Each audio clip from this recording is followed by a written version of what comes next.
Hi, this is Jerry Kurth to skim over a slide set which describes the Marsh Creed Drainage system. This is the once over lightly version. We'll do it in about 10 minutes. Please adjust your speakers, as they say, since the audio will do the skimming over some of the more detailed and geeky slide content. This is the outline of what we're about to cover. The history of the development is kind of important because each unit has an independent drainage system. There were 17 units developed, and when you're thinking drainage, it's useful to think in units when it comes to Marsh Creek. The roads and drainage maps are also is what was used to put this together. Both the county and the St. Johns County Water Management, St. Johns River Water Management District reviewed the plans and approved them. So both places are sources for maps and information. It's important to differentiate between swales and gutters and curbs. The units 1 through 3 were drained by swales on the side of the road, and then the rest of the development used curbs and gutters, which are obviously simpler to manage and maintain, but obviously more difficult or more expensive to install. We'll get into map details. We'll look at the maps and how they relate to what's actually installed. And we'll check out some of the detailed nomenclature and data that's contained in them, and look at one neighborhood example. Then we'll get into the infrastructure, which are essentially the pipes and the structures at the end of the pipes and the kind of the containment structures. And if we aggregate those, we can get a pretty good view of all the assets that we're responsible for and size those. And we'll also look at one particular dam or weir and see what the function is, so we can get a little bit of a feel for that as an example. How do we use this stuff? So how's this stuff relevant? There's two areas. One is in the reserves, to establish the reserve requirements. It's useful to do that. And the other one is to use as a baseline for any repair work that needs to be done. And then lastly, there's a suggestion or possible considerations for 6 budget categories to help size and help manage the finances related to this. Keep in mind that this discussion is about understanding available information. It's not about how to fix drainage problems. That's out of scope, but certainly will be the subject for another. This is a master map of the community. We'll use it as a base layer. Notice that the numbers, the house numbers, are readable. So this map can be used with the other maps which do not have house numbers on them. Here is the outline of Unit 1, which is at the A1A entrance. That was followed shortly by the country club area, or really concurrently with that. Then followed by units 2 and 3, all of which have swales as drainage systems, and that comprises a total of 360 lots. And here's the rest of the community.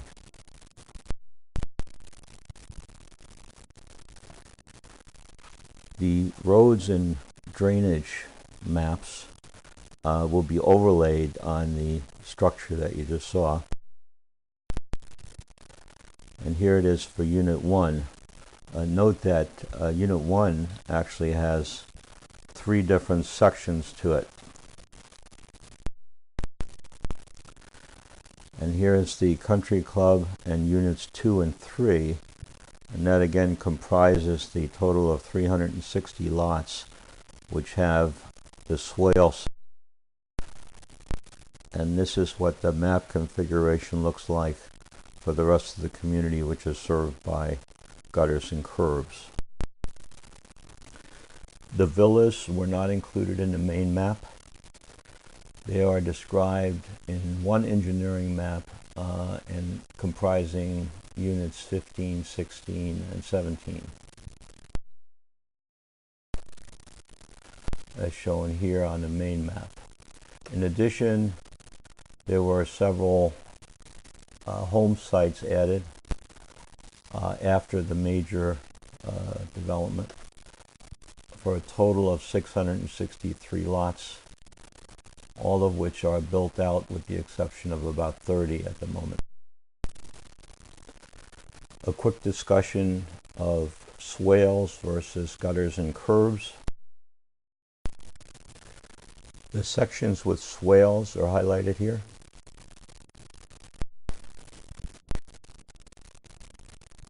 That's what they look like.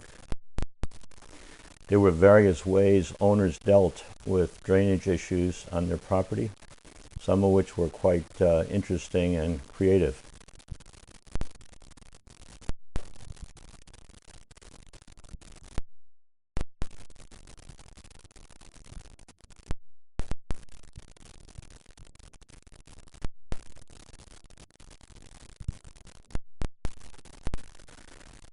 Here are the sections that are served by gutters and curbs.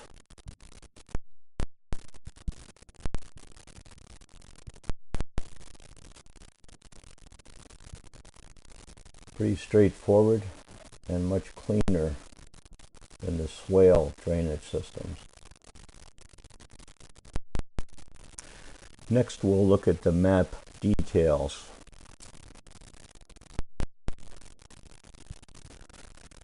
Submitted between January 1987 and May 1988, and still very much usable.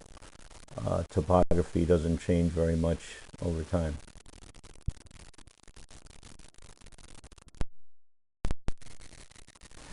This is an actual map overlaid on Part 1A, we call it, as part of Unit 1. And that's what it looks like.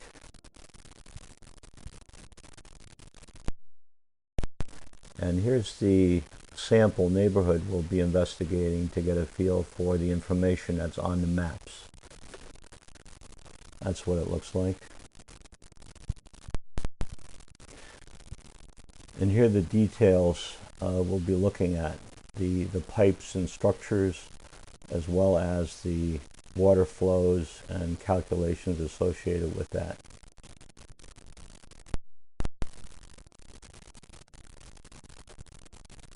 This is a pipe that allows water to flow under Marsh Point Circle in this case, and then into the marsh through the easement.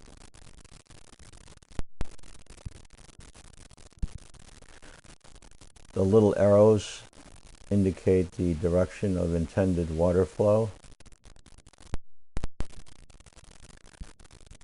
These are the elevations. And these are the slopes as calculated from the distance between a couple of points and the elevation. So we have established the direction of water flow on one side of the street, as well as the other side. So we have the general direction of water flow. And note that in this section, it also includes a break in red where the water starts flowing in the opposite direction. Let's look at the infrastructure and the assets that are actually indicated on the maps. Some of the maps have a schedule, so you can just translate the schedule onto a spreadsheet of some kind. Some of them you actually have to dig it out from the map. But ultimately, you end up with a spreadsheet which lists the pipes as well as the structures. Pipes. There are a total of 172 pipes identified, comprising almost 13,000 linear feet. Virtually all of them are reinforced concrete. They range from 15 to 24 inches, the preponderance of them. Now the structures are a little bit more interesting on a relative scale, of course. There are 5 major types. The mitered end sections, they look like that. The curb inlets, pretty straightforward. Another type of structure is it's basically a cement box with holes in it for pipes, and generally a grid at the top for water to flow in. They're officially called ditch bottom inlets, or DBIs, as indicated on the map. Would you believe? That's the official name. And they look like that. Sans the pellet. End walls. They're just straight cuts at the end of. And then we have control structures. They're very customized and really designed specifically for a certain type of control. The structures so far can really, including the pipes, really lend themselves to aggregation for generalized pricing purposes. But control structures have to be really looked at individually. Some example.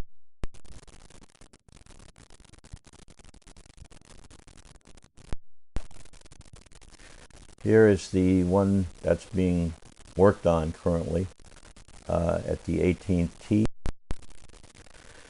Let's look at one of the weirs in detail. It's called S78 or Structure 78, which is the nomenclature they use on the maps.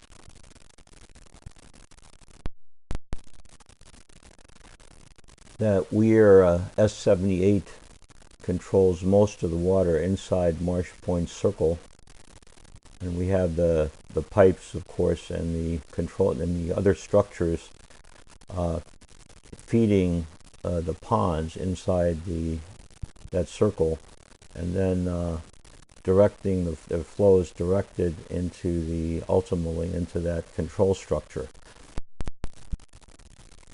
These are the details of the specifications that were shown on the lower left on the prior slide. And this is what it looks like during a dry period. And this is after a heavy rain. So what can we do with all this stuff? One area is the reserves.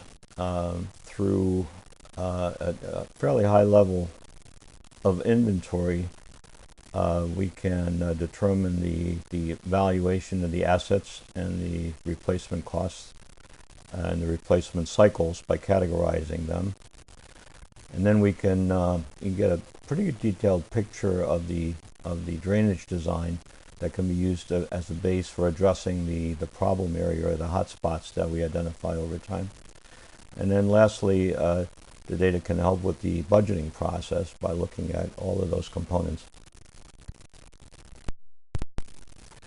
Budget categories: pipes, low maintenance, long life; structures, a little bit more maintenance because of the accumulation of debris; control structures, very individualized; swale hotspots need some definitions and qualifications for federal assistance or the ones that the board decides to take on.